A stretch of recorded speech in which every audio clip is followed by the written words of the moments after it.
Olá, vestibulandos, tudo bem? Vamos nessa. Mais uma dica, então, da utilização das ferramentas que nós conhecemos para a resolução de circuitos elétricos. Então, nós estamos partindo do pressuposto que a associação de resistores em série e em paralelo já é de domínio nosso, ok? Tem um problema bastante interessante que faz com que vocês pensem na resolução deste nível de problema. Então, vamos lá. Eu tenho um problema aqui que ele pede para que você calcule a resistência equivalente desse circuito. E aos primeiros olhares mais desavisados, nós podemos cair em algumas pegadinhas, como, por exemplo, este fio que, dito ideal, aparentemente simboliza curto-circuito. Isso não é verdade. Veja bem que eu tenho uma regrinha para que você possa resolver, ok? Primeiramente, na resolução de circuitos mistos, nós precisamos ter uma sequência de pensamentos. A primeira é, identifique os nós. O que são nós? É o encontro de 3 ou mais condutores. Então, veja bem, eu tenho aqui, ó, 1, 2, 3 condutores. Esse é um nó. E aí eu pergunto, né?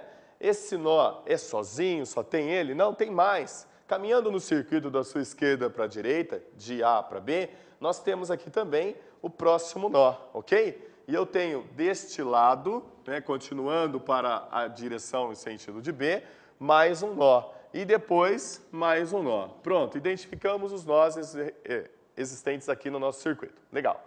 Próxima etapa.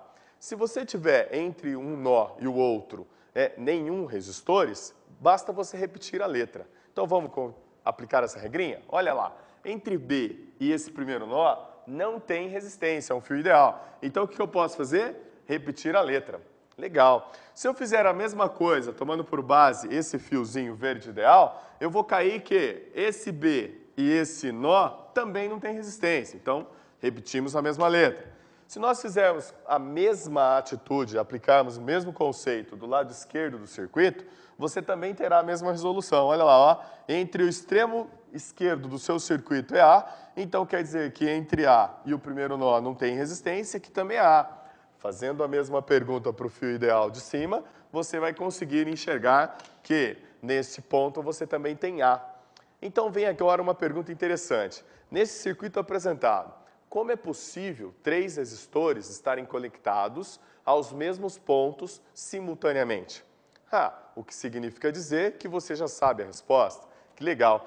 Olha, entre A e B eu tenho um resistor, entre A e B eu tenho mais um resistor e entre A e B eu tenho mais um resistor. Ou seja, você tem 3 resistores conectados entre os mesmos pontos. Como isso é possível? Associação em paralelo. Essa é uma questão bastante explorada nos vestibulares mais tradicionais. Então vamos lá, ó. Redesenhando o circuito, você tem o circuito associado de maneira simultânea, ou seja, em paralelo.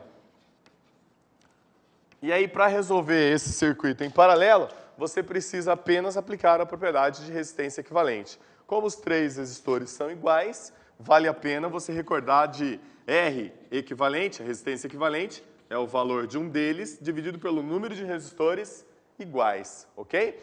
Qual que é o valor de um deles? 20 ohm, dividido pelo número de resistores iguais, 3. Essa é a resposta, então, da dica que eu tenho para vocês. Então, ó, recordando, preste atenção. Se o circuito lhe parecer muito estranho, tente identificar os nós. Achados os nós, repita as letras entre fios ideais, de modo que não seja curto-circuito, como é o caso, né? E aí você redesenha o circuito. Essa técnica de redesenhar o circuito é utilizada nas questões mais complexas dos vestibulares mais concorridos do país, ok? Fica aqui minha dica, boa prova a todos.